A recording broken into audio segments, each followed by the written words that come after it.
2018 թվականից Հայաստանի կառավարությունը Արագածոտնի մարզում ընդհանուր առմամբ մոտավորապես 300 միլիոն դոլարի ներդրում է իրականացրել ամենատարբեր ծրագրերով, սկսած ճանապարհներից, դպրոցներից, մանկապարտեզներից եւ շարունակելով այլ ոլորտներում։ Մարզի տարբեր բնակավայրերի բնակիչների հետ հանդիպման ընթացքում այսօր քաղաքացիական պայմանագիր կուսակցության падգամավորության տեխնացուները խոսել են մարզերում կատարած աշխատանքների մասին։ 2018 թվականից մինչև այսօր մարզերում արված ներդրումները նախկինում Հայաստանի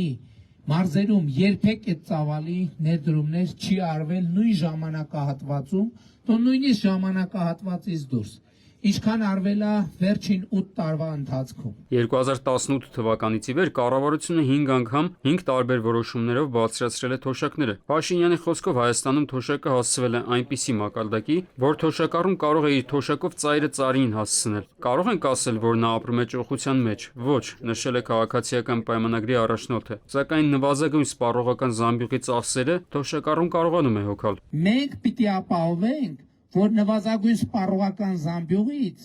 թոշակը չիջնի, այսինքն գինը բարձրացավ, մենք տեսանք, որ հետվճարն էլ հետը արդեն չի հերիքում նվազագույն սպառողական զամբյուղին։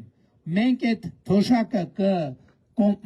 կինդեքսավորենք գնաճի չափով առնվազն, որպեսզի նույն գնողունակության մակարդակը թոշակը պահի։ Փաշինյանը նշել է, որ այս փոփոխություններն իրականացվել են այդ թվում քաղաքացիների շնորհիվ, ամեն անգամ խանութում ՀԴՄ կտրոն պահանջելու արդյունքն է նաև սա։